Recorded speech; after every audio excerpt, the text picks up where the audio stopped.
Um aluno que queira estudar aqui na BBM, talvez ele tenha ideia de onde ele quer chegar. Já é um passo a mais do que quando eu comecei. Quando eu comecei, eu não tinha ideia nenhuma. Eu tinha só vontade de tocar piano, como eu via nos filmes. Na minha época não tinha internet. Na minha época, a gente, quando queria ouvir uma música diferente, uma música americanizada, a gente ficava o tempo todo ouvindo uma rádio chamada Antena 1. E com a fitinha cassete, nós ficávamos ali ouvindo. Quando tocava uma música do Luther Vandross, do Michael Jackson, aí colocava para gravar. Era a forma que a gente tinha de ter o contato com a cultura americana, com aquela coisa do melisma, que pra gente, a gente nem sabia que chamava melisma. Era uma coisa assim, puxa vida, não tinha acesso a nada. Hoje você abre lá o YouTube, você digita lá qualquer coisa e vai sair o tutorial, vai sair aquele cantor, né, aquela pessoa, uma videoaula de piano, uma videoaula de teclado, uma videoaula de voz, tem alguma coisa lá para você. Na minha época não tinha nada. Eu lembro que eu participei de uma rifa, eu nunca dei sorte em rifa não, amigo secreto. Lembro que nunca dei sorte em amigo secreto. Cheguei no amigo secreto e pedi um disco do Jeff Bunney, e com a segunda opção de ganhar um disco do B.B. King, guitarrista de blues, porque eu queria aprender um pouco mais de blues. Isso eu tinha mais ou menos uns 8 anos. E acabei não ganhando esse disco, aí eu acabei juntando grana, juntei dinheiro. Aí fui na loja de disco, fui lá e comprei o disco do B.B. King. E comprei, se lembra que tinha sobrado uma graninha, eu fui e comprei uma gaitinha. E foram algumas semanas de desassossego para minha avó até a gaita sumir.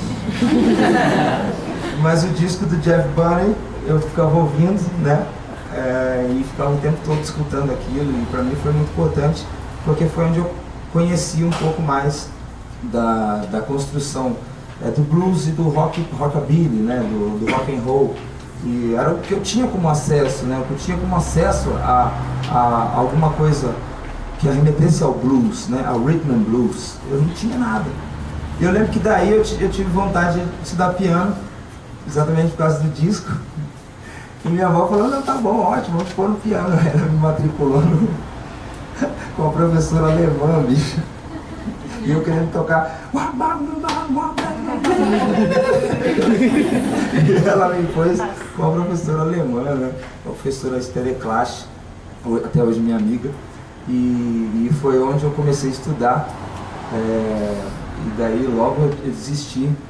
Eu tive o sonho de alimentar o sonho de ser jogador de futebol. Também deu certo, me deu problema no joelho, aí eu tive que. Não teve como.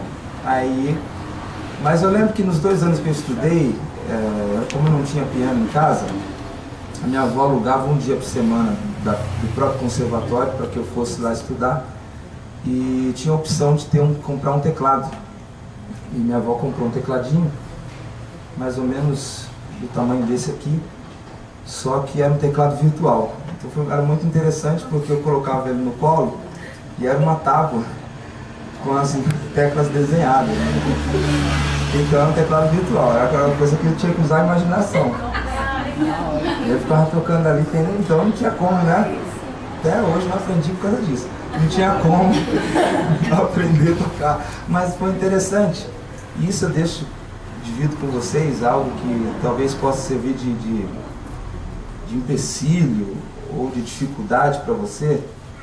Não veja dessa forma, porque aquilo que para mim parecia ser uma dificuldade, até me fez desanimar na época, com o tempo passou a ser algo que eu desenvolvi, e foi a minha diferença.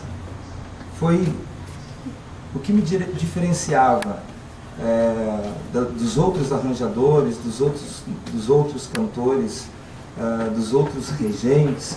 Era exatamente isso. Porque quando eu estudava com aquela madeira, eu tinha que imaginar o som que não existia ali. Eu ficava imaginando o som. E eu queria uma habilidade de ouvir pronto antes de que existisse. Através dessa dificuldade. Tem inúmeros exemplos desse. Por exemplo, na Bíblia você tem Davi indo, chegando até o gigante, e foi levar comida para os irmãos. Chega lá, ele vê o gigante afrontando o povo de Israel. Ele fala, não, eu vou contra esse cara aí, deixa comigo. Um baixinho desse tamanho, cara de 3 metros. Ô Davi, na boa, volta para casa, vai. Filho caçula, uma encrenca, nosso pai já é velho, o que você quer fazer aqui?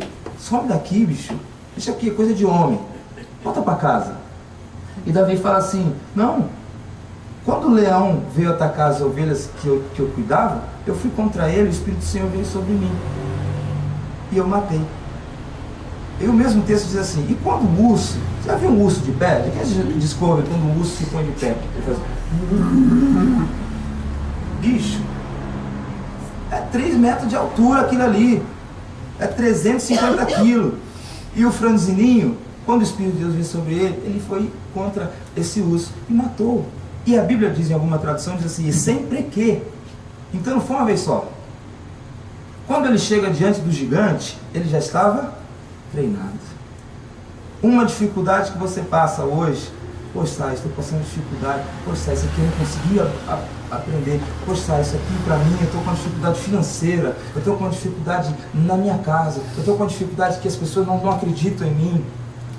Todas essas dificuldades, lá no futuro você vai perceber que elas hoje vão fazer com que você se torne mais forte, com que você esteja um passo à frente.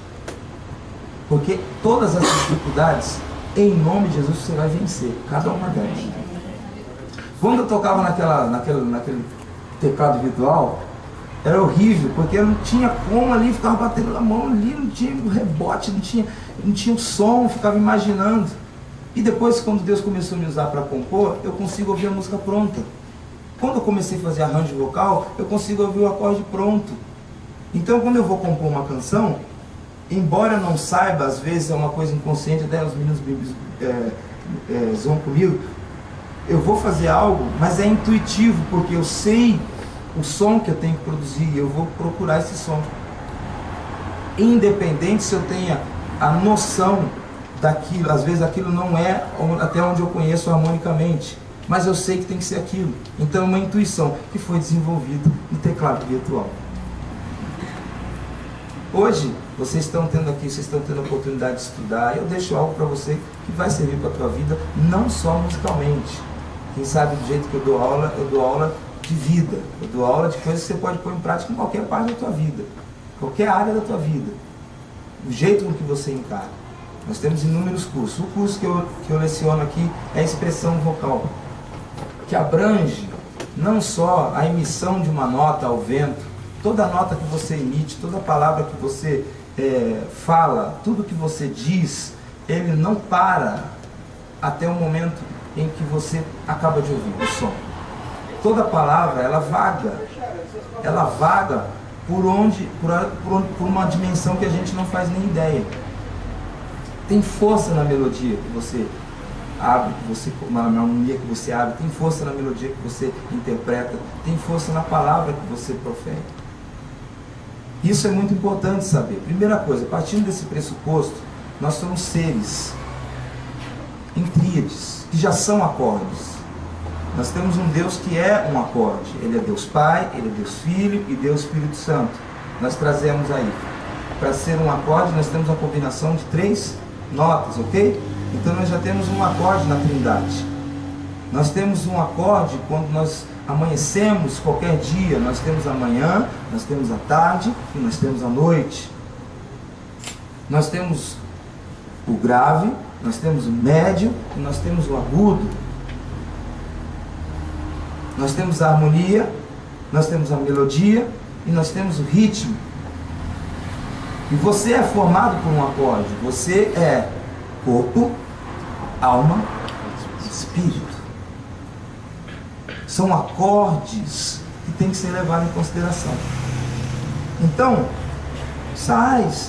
puxa vida, tem gente que fica viajando, né? Eu acho legal até essa coisa de viajar, de filosofar e tudo. E é interessante porque a música, ela te dá essa abertura, para que você entenda esses acordes e que através desses acordes você faça essas combinações, e nessas combinações você emocione a sua plateia.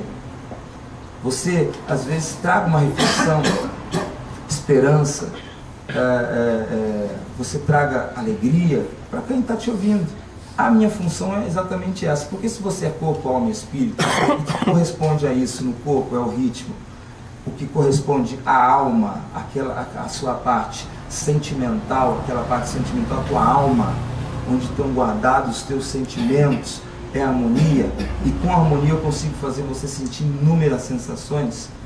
E o que corresponde à tua mente, à tua psique pensante, aquilo que é a tua razão, é a melodia que te traz uma informação melódica, te traz uma informação. Você é um acorde, você já é um acorde, uma melodia, uma harmonia e um ritmo. Se acabar o ritmo dentro de você, você morre, porque o teu coração, ele bate no ritmo. Você se esquece disso, mas quando começa a tocar, por que você se identifica com o ritmo trabalhando em 120 BPM? Porque o teu coração bate nesse ritmo, não consegue ficar parado, porque aquilo entra em sintonia com você. Porque você é ritmo, tem ritmo dentro do teu peito o tempo todo, cara. Embora muita gente queira velar isso daí, enlatar isso, olha só, sozinho. Todas as músicas que são interpretadas que o pezinho bateu, Deus não aceita. E tem gente que levanta essa bandeira. Eu acho uma das maiores heresias que se pode falar por aí é isso, é você desmembrar o ritmo, porque sem o ritmo você não tem como contar o tempo, e sem tempo você não tem como contar a duração das notas, você não tem como medir, você não tem parâmetro se você não sabe o ritmo. Compreendeu? Então a gente não pode desmembrar isso. É a mesma coisa de falar doutor Andreosa, meu amigo. Fica à vontade aí, doutor. Tá bom, querida? Obrigado. Boa noite. Boa noite. Muito importante levar isso em consideração. O que eu faço aqui? Qual é a minha função? A minha função é chamar a tua atenção a isso. Aqui a música não é só um melisma, aqui a música não é só você impressionar, porque quando você impressiona alguém, essa impressão ela tem prazo de validade. Toda impressão ela tem prazo de validade. Aquilo que você fez que impressionou é legal, show de bola, e o tempo vai passar, e o que vai acontecer? Isso vai ser esquecido, ou vai ser superado. Agora, quando você emociona uma pessoa, quando você emociona uma plateia, é diferente, porque a emoção nunca mais será apagada. Tanto é que as pessoas elas lembram de uma música que emocionou um casal, por exemplo, no passado. A nossa música tocou, vem lembrança de lugares, você sente perfume, você vem tudo, porque aquilo te emocionou. É diferente de impressionar. E na música funciona desse mesmo jeito. Eu trago para vocês exatamente isso. Gente, vamos pôr o pé no chão? Legal, muito bom, vamos aprender. Legal, show, mas vamos. Qual que é o nosso foco? A expressão vocal, o que consiste isso? Onde está a tua alma? Onde está o teu sentimento? Para uma pessoa é uma coisa, não tem como padronizar isso. Porque você é uma pessoa, você é outra, você tem uma história. Eu tive a minha história. Puxa vida, você tem um sentimento na voz. Lógico que eu tenho sentimento na voz. Eu tenho uma história que me traz isso.